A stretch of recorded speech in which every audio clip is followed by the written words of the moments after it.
That's the problem in America. But There is one view, right, and one that's clearly true opinion, and everybody else can go sit in the corner. That's Whoopi Goldberg shouldn't have to conform to or apologize for her views on race, as much as I disagree with them. And she certainly shouldn't have to sit out like a child and think about what she did. Whoopi Goldberg getting suspended by The View isn't karma, and I wouldn't want it if it was. People have to learn to disagree in this country and not hate for it. But that's okay. She's allowed to be wrong. Fuck, it's 11 a.m. So let's talk about what really went down between Bill Maher and Whoopi Goldberg. Because this wasn't just a regular TV moment. Bill Maher called out Whoopi and The View, saying it's time the Democratic Party distances itself from the kind of stuff they push on that show. He called them out for spreading exaggerated lies that make real conversations harder. So yeah, this wasn't just Bill Maher throwing shade. This was him saying, enough with the fake outrage. This show is part of the problem. Now, why would Maher go that far? Well, it all started when Whoopi made a wild comparison on live TV. Not what you mean to say. It is the same. No, it's not. The year 2025 in the United States is nothing like if I step foot wearing this outfit in Toronto. I'm sorry. I think it's very different to live in the United States in 2025 than it is to live in Iran. Not if you're black. not for everybody. Not if you're black. So, on a recent episode of The View, the panel was discussing women's rights in Iran. Now, this isn't light stuff. We're talking about a country where women can literally get arrested just for showing their hair, wearing jeans, dancing in public, or even speaking out against the government. It's not symbolic, it's real, and it's happening right now. Alyssa Farah Griffin, one of the co-hosts, brought up how Iran executes LGBTQ people, how women are jailed for not wearing a headscarf properly, and how bad the regime can be. She was laying out real facts, and then Whoopi jumped in. She basically said, let's not go there, and started talking about how America has its own dark history. She brought up the fact that gay people used to be tied to the backs of cars. She mentioned lynchings, and she framed it like America was just as bad as Iran. Do that, because if we start with that, we have been known in this country to tie gay folks to the car. Where the Iranian regime is Now, before we go any further, America has had horrible chapters in its history. No one's denying that. But what Whoopi did here was skip over the difference between the past and the present. And that's where the comparison totally fell apart. Whoopi is sitting on a nationally televised show with total freedom, making millions of dollars, and saying things like that. She's not risking arrest, she's not being silenced, she's using her platform. And ironically, that platform proves the exact freedom she's trying to question. And that's the thing. People weren't mad because Whoopi brought up racism or inequality. They were mad because she made it sound like living in America, as a black person, is basically the same as being a woman in Iran. Under a religious dictatorship where women can't even dance or sing in public without consequences. That's why it rubbed so many people the wrong way. Not because folks are ignoring racism, but because the comparison just didn't add up. It wasn't just tone deaf, it made the entire conversation feel dishonest, and you better believe Bill Maher wasn't gonna let that fly. Bill Maher skewered Whoopi Goldberg over recently saying it's worse to be a black person living in America today than it is to be a woman living in Iran. On Real Time, Maher started off by saying something that honestly caught people's attention. He said he's noticing Democrats slowly returning to sanity. He pointed to how even the New York Times had started taking more balanced positions on things like the trans issue. That's a huge shift for mainstream liberal media. But then he added, a great first step to sanity is what the New York Times just did. And the second? We gotta do something about The View. We were talking about the trans issue before, and the New York Times really has come over on that to the sort of the sensible, liberal, not crazy woke position. I think this is a great first step toward getting the Democrats back to sanity. And a second good step would be, we gotta do something about The View. That's the moment things hit everyone. He was saying that as long as The View is out here pushing over-the-top comparisons like that, it's making real conversations impossible. Instead of helping, it's hurting. Because yeah, The View has a big audience, and people do take those conversations seriously. And Maher's not new to this. He lost his old ABC show, Politically Incorrect, years ago, for saying something controversial after 9/11. So he knows exactly how powerful words on live TV can be. That makes it even more pointed when he's the one saying, "We've got to do something about this show." And if that wasn't enough, Maher invited someone to speak who had the life experience to really challenge what Whoopi said, Congressman Wesley Hunt. What do you think of Whoopi Goldberg saying it's worse to be a black person in America today than a woman in Iran? My district in the great state of Texas is actually a white majority district that President Trump would have won by 25 points. As I said, I'm a direct descendant of a slave. My great-great-grandfather was born on a Rosedown plantation.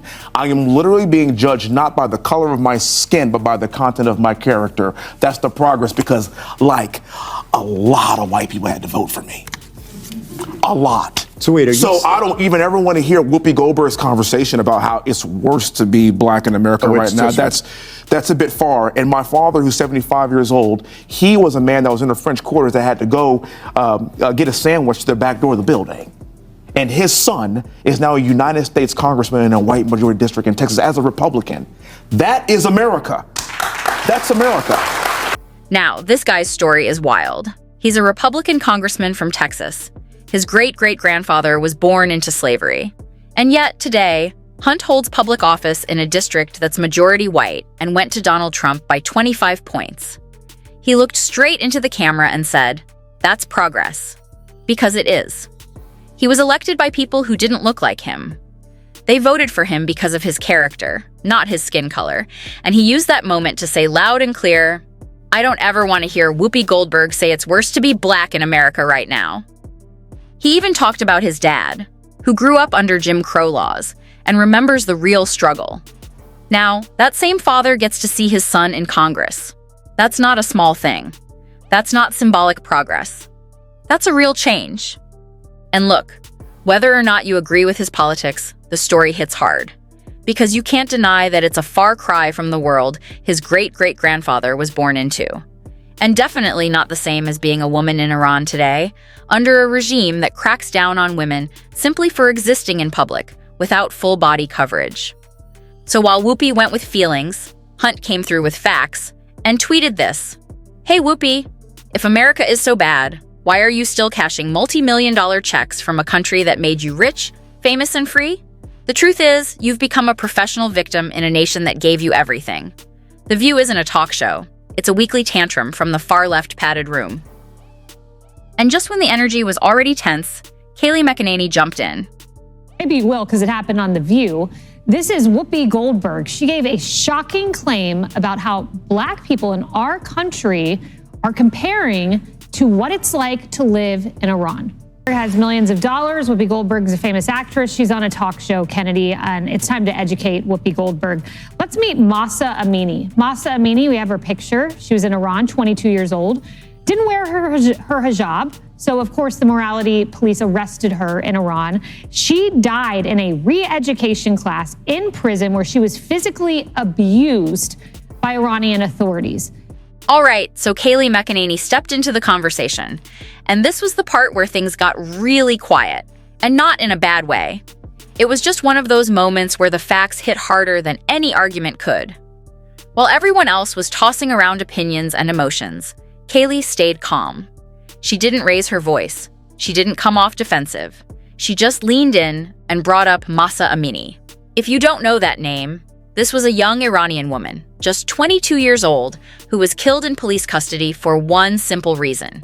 She was wearing her hijab in a way the morality police didn't approve of. Kayleigh literally pulled up an image of Mahsa and said, "This is where Whoopi would like to be." And Kayleigh didn't even have to say much after that. Her message was simple. You can't compare that kind of oppression, where women are beaten and killed for clothing, to being a successful TV host in America with complete freedom of speech and a multi-million-dollar paycheck. It wasn't disrespectful. It was just real. And that's why the room got quiet. You could feel it. The energy shifted. The crowd stopped clapping. Even the other panelists were agreeing to the fact that the comparison Whoopi made really didn't hold up anymore. And she does this the day before. She's ignorant of the facts. I want to try to be kind because my expectation for Whoopi Goldberg is lower. I liked her better when she was playing on, you know, an actress on Star Trek The Next Generation, where her character was based off this planet in space with aliens. Now she's become one. And here's the thing. Kayleigh never said racism isn't real. She never said everything in America is perfect. She just said it's not Iran. You can criticize America all you want, but when you start equating it to one of the most brutal regimes in the world, that's when people start checking out. It starts to sound less like a critique and more like a stretch. But Whoopi, she wasn't about to let that moment go unanswered. She tried to push back in her next segment, but instead of using present-day facts or bringing up examples that could go toe-to-toe with what Kayleigh just laid down, Whoopi shifted the focus. She went into full emotional mode. She started bringing up all the horrific things Black Americans have faced historically. Now, let's be real. Everything she brought up was true. No one is denying that America has a bad past. Those things happened. They're part of the country's history, and they still impact people today. But here's what didn't work. Kayleigh wasn't talking about the past. She was talking about the present. She was making the case that you can't compare 2025 America to current-day Iran, where people are being jailed, beaten, or executed for simply being who they are. And instead of addressing that, Whoopi kind of dodged it. She leaned on emotional examples that weren't actually responding to what was being said. It felt more like deflection than discussion. It was like she was trying to win the moment with passion instead of facts. And it didn't really land. Because here's the truth. No one on that panel said America is perfect. No one said racism is over. They just said, you can't erase the difference between freedom and dictatorship. And when you do, the real victims in places like Iran start getting ignored. And then, just when things were starting to settle down a bit, Tyrus walked in and completely flipped the table. The ignorance, you live in a country where you might feel a certain way, but here's the one thing about America that makes it different than anyone else. You have an opportunity, even as dumb as the she just said, that she has an opportunity tomorrow. They won't fire her over that. No. She'll have an opportunity tomorrow to come on and fix it. Will she? She won't. But that's the thing about this country. Black, white, gay, straight, short, tall. Everyone's going to get hit with something. But the beauty about this country is there's always an opportunity for you to better yourself. So shame on you, Whoopi. Play the black card somewhere else because the don't work here in America. Yeah. Now, if you know Tyrus, you know he doesn't sugarcoat anything. He says what he wants, how he wants. And when it came to Whoopi's comparison, he did not hold back. Tyrus said this very clearly. Only in America can a Black woman sit on TV, get paid millions, and say that life here is just as bad as Iran. And you know what? He even took it a step further, claiming, if she said that in Iran, she'd be stoned for interrupting a man on TV. But it's only in America. Can a Black person sit on a TV show getting paid millions and millions of dollars to have the floor and can say, it can interrupt people because she interrupted her. Yeah. And if according to her, life was like in Iran, it was for Black people, her interrupting and speaking in public would have led to a stoning. Yeah. Like the ignorance, you live in a country where... Well, Tyrus was making a point. Whoopi has the freedom to say crazy things, publicly, on a massive platform, and face zero consequences. That right there proves this isn't Iran. Tyrus wasn't saying America's perfect either. But his argument was that you can't act like no progress has happened, especially when you're living in the exact kind of success story that wouldn't even be possible in half the world. And let's be honest, he wasn't just calling out Whoopi. He was speaking to a bigger issue that's been growing for a while now, the idea that any progress doesn't matter if everything isn't fixed. Basically, he's saying, it's okay to criticize, but don't pretend nothing has changed. Because when someone like Whoopi, who has the influence, the voice, and the money, says she feels just as oppressed as someone in Iran, a lot of regular folks hear that and go, really? And that's why Tyrus said, play the black card somewhere else. Not because he's dismissing racism, but because he's calling out what he sees as using identity to push a narrative that just doesn't match reality. for you to better yourself. So shame on you, Whoopi. Play the black card somewhere else because don't work here in America. So yeah, it was a tough moment. But it sparked a conversation that a lot of people felt needed to happen. Because now, it wasn't just about what Whoopi said, it was about the bigger question. Can we call out injustice without pretending we're living in a dictatorship? And the room got real quiet once again, because people were starting to think twice. Did Whoopi Goldberg just say on The View that being black in America today is worse than living in Iran?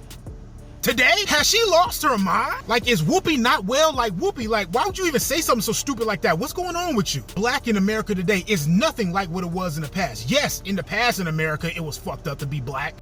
All right, so let's talk about why this whole moment hit people so hard, and why it sparked such a huge reaction.